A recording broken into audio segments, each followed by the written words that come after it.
Hey everybody, today's legal question is when is a trust necessary, especially if we have our insurance policies and bank accounts with designated beneficiaries? The answer in a second. Before we get there, however, I'd like you to consider a friend going through a what if scenario in their lives that creeped up on them, but they were prepared because you shared this video. They would appreciate it, as will we. I'm Valerie Zammitti, an estate planning attorney in New York and New Jersey, and we're here to educate everyone for free. So please drop your questions for us so that together we may help folks before something occurs in their life.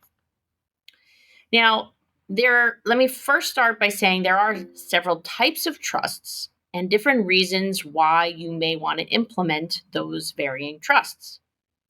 But if we're speaking of whether or not to upgrade, so to speak, from a will plan to a revocable trust plan, these are a few of the parameters that we consider when we're educating folks about a revocable trust and what it means in comparison to their life.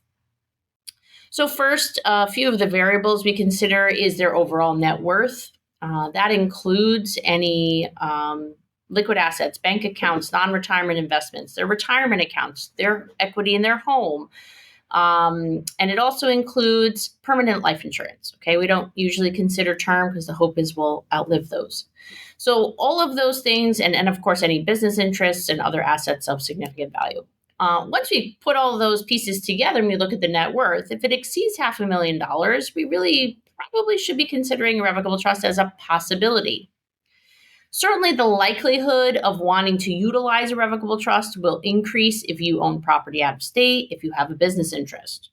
But you don't have to have either of those things to benefit from utilizing a trust as the core of your estate plan.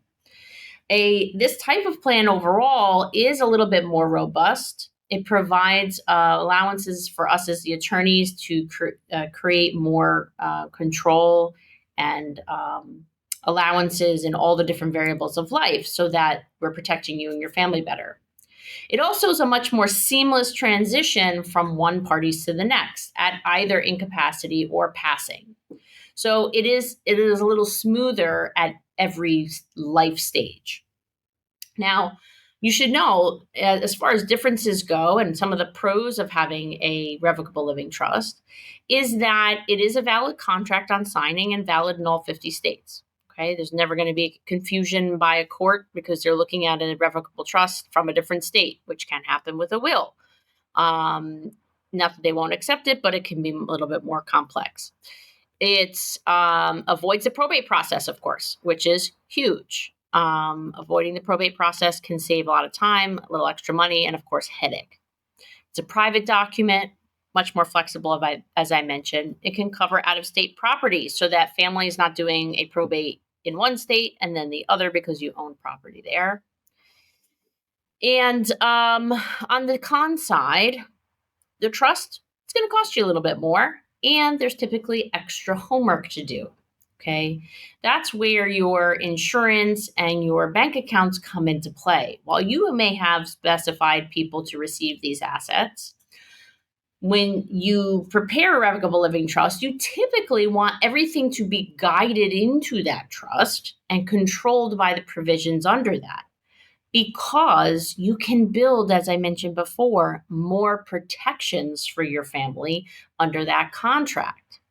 Unlike having a specific beneficiary designation under a life insurance, say, it goes to them outright with absolutely no protections. So I hope that information is helpful to you or a friend. As always, we'd appreciate it if you could share this video. Take care.